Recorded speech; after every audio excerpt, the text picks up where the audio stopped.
IGNOU assignment submit ചെയ്യുമ്പോൾ നിർബന്ധമായിട്ടും ഫ്രണ്ടിൽ വെക്കേണ്ട 2 ഫോമുകളാണ് evaluation sheet, personal data sheet. ഇതെങ്ങനെയാണ് ഫില്ല് ചെയ്യേണ്ടത് എന്നാണ് ഈ വീഡിയോയിൽ കാണിക്കുന്നത്. അസൈൻമെൻറ്റിൻ്റെ ഏറ്റവും ഫ്രണ്ടിലായിട്ടാണ് നമ്മൾ ഇവാലുവേഷൻ ഷീറ്റ് വെക്കേണ്ടത്. ഇത് രണ്ടെണ്ണം നിർബന്ധമായിട്ടും നമ്മൾ വെക്കണം. അതിനുശേഷമാണ് പേഴ്സണൽ ഡാറ്റ ഷീറ്റ് വെക്കേണ്ടത്. ഓരോ സ്റ്റഡി സെൻറ്ററിനനുസരിച്ചും പേഴ്സണൽ ഡാറ്റ ഷീറ്റിൽ ചേഞ്ച് വരും. ഇവിടെ ഞാൻ എടുത്തിട്ടുള്ളത് JDTയിലെ പേഴ്സണൽ ഡാറ്റ ഷീറ്റാണ്. അപ്പോൾ ഓരോ സ്റ്റഡി സെൻറ്ററിലും ഈ ഫോം പല വിധത്തിലാവും ഉണ്ടായിരിക്കുക. അപ്പോൾ നമുക്കിതെങ്ങനെ ഫില്ല് ചെയ്യേണ്ടതെന്ന് നോക്കാം. ഫസ്റ്റ് നമ്മൾ ഇവാലുവേഷൻ ഷീറ്റിൽ ഫസ്റ്റായിട്ട് ഫില്ല് ചെയ്യേണ്ടത് എൻറോൾമെൻറ്റ് നമ്പറാണ്. ഇത് നമ്മൾ ID കാർഡിലാണ് ഈ നമ്പർ ഉണ്ടാവുക. നമ്മൾ രജിസ്റ്റർ ചെയ്ത കുറച്ച് ടൈം കഴിഞ്ഞാലാണ് നമുക്ക് ID കാർഡ് അവർ പ്രൊവൈഡ് ചെയ്യുക. അതായത് നമ്മൾ സൈറ്റിൽ ഇഷ്യൂ ആവുക. ആ ടൈമിൽ നമുക്ക് ID കാർഡ് ഡൗൺലോഡ് ചെയ്യാവുന്നതാണ്. ID കാർഡിലുണ്ടാവും ഈ എൻറോൾമെൻറ്റ് നമ്പർ. അത് നമ്മൾ സൂക്ഷിച്ച് എഴുതി കൊടുക്കണം. മിസ്റ്റേക്കൊന്നും കൂടാതെ നല്ല നീറ്റാക്കിയിട്ട് എഴുതണം. പിന്നെ അതുപോലെ തന്നെ വരുന്നതാണ് പ്രോഗ്രാം എന്ന് വെച്ചിട്ടുണ്ടെങ്കിൽ നമ്മൾ ഏത് പ്രോഗ്രാമാണ്, അതായത് MBA ആണോ MCOM ആണോ അങ്ങനെയാണ്, അതാണ് പ്രോഗ്രാം എന്ന് കൊണ്ട് ഉദ്ദേശിക്കുന്നത് കേട്ടോ.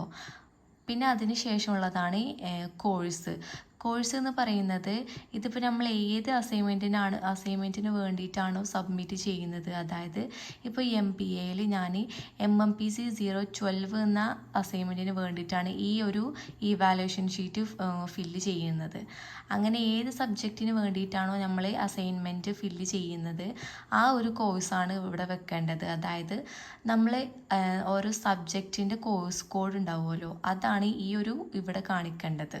പിന്നെ അടുത്തതായിട്ടുള്ളതാണ് സ്റ്റഡി സെൻറ്റർ കോഡ്. ഇത് ഞാൻ ജസ്റ്റ് ഒരു എക്സാമ്പിളിന് വേണ്ടിയിട്ട് ഒരു കോഡ് എഴുതിയതാണ്. ഇത് ഓരോ സ്റ്റഡി സെൻറ്ററിനനുസരിച്ചും വ്യത്യാസം ഉണ്ടാവും. ഇപ്പോൾ JDTയുടെ സ്റ്റഡി സെൻറ്റർ കോഡ് എന്ന് പറയുകയാണെന്നുണ്ടെങ്കിൽ ഇതാ ഇവിടെ കാണിക്കുന്നുണ്ട്. 1403 ആണ് JDTയുടെ സ്റ്റഡി സെൻറ്റർ കോഡ്. അതാണ് നമ്മൾ ഇവിടെ ആയിട്ട് എഴുതേണ്ടത്. ഇപ്പോൾ JDTയിൽ സബ്മിറ്റ് ചെയ്യുന്ന അസൈൻമെൻ്റ് ആണെന്നുണ്ടെങ്കിൽ നമ്മളിവിടെ സ്റ്റഡി സെൻറ്റർ കോഡ് എന്ന് പറഞ്ഞിട്ട് ആ ഒരു കോഡാണ് നമ്മളിവിടെ ഫില്ല് ചെയ്യേണ്ടത്. അങ്ങനെ ഈ രണ്ട് ഇവാലുവേഷൻ ഷീറ്റിലും നമ്മൾ ഒരുപോലെ തന്നെയാണ് ഫില്ല് ചെയ്യേണ്ടത്. പിന്നെ ഈ ഭാഗത്തേക്കൊന്നും നമ്മൾ ഫില്ല് ചെയ്യേണ്ട ആവശ്യമില്ല. ഇതൊക്കെ ഇൻവിജിലേറ്ററിൽ ചെയ്യേണ്ടതാണ് കേട്ടോ. 2 ഇവാലുവേഷൻ ഷീറ്റ് നിർബന്ധമായിട്ട് നമ്മളൊരു അസൈൻമെൻറ്റിൽ വെക്കേണ്ടതുണ്ട്. അപ്പോൾ ഇതും അതുപോലെ തന്നെ നമ്മൾ ഇവിടെ ഫില്ല് ചെയ്യണം. പിന്നെ അടുത്തതായിട്ട് വരുന്നതാണ് പേഴ്സണൽ ഡാറ്റ ഷീറ്റ് എന്ന് പറയുമ്പോൾ ഇതിൽ നമ്മൾ പേഴ്സണൽ ഡീറ്റെയിൽസ് ആണ് ഇതിൽ കൊടുക്കേണ്ടത്. ഫസ്റ്റ് നമ്മൾ നെയിമാണ് കൊടുക്കേണ്ടത്. നമ്മൾ ഫുൾ നെയിം വിത്ത് ഇനീഷ്യൽ നമ്മളിവിടെ ഫില്ല് ചെയ്യണം. അതിനുശേഷം എൻറോൾമെൻറ്റ് നമ്പർ കൊടുക്കണം. അതിനുശേഷം നമ്മൾ പ്രോഗ്രാം കോഡ്, നമ്മൾ ഈ ഇവാലുവേഷൻ ഷീറ്റിൽ എഴുതിയിട്ടുള്ള പ്രോഗ്രാം കോഡാണ് ഇവിടെ കൊടുക്കേണ്ടത്. അതിന് താഴെ വരുന്നതാണ് കോഴ്സ് കോഡ്. അതും നമ്മൾ നേരത്തെ എഴുതിയ പോലെ തന്നെ സെയിം ആയിട്ട് കോഴ്സ് കോഡ് കൊടുക്കുക. പിന്നെ വരുന്നതാണ് നമ്മളെ മൊബൈൽ നമ്പർ നമ്മൾ കറൻ്റ്ലി യൂസ് ചെയ്ത മൊബൈൽ നമ്പർ വേണം ഇവിടെ ഫില്ല് ചെയ്ത് കൊടുക്കാൻ വേണ്ടിയിട്ട്. പിന്നെ നമ്മൾ വരുന്നത് ഇമെയിൽ ID ആണ്. ഇമെയിൽ ID നമ്മൾ യൂസ് ചെയ്യണ ഇമെയിൽ ID തന്നെ കൊടുക്കുക.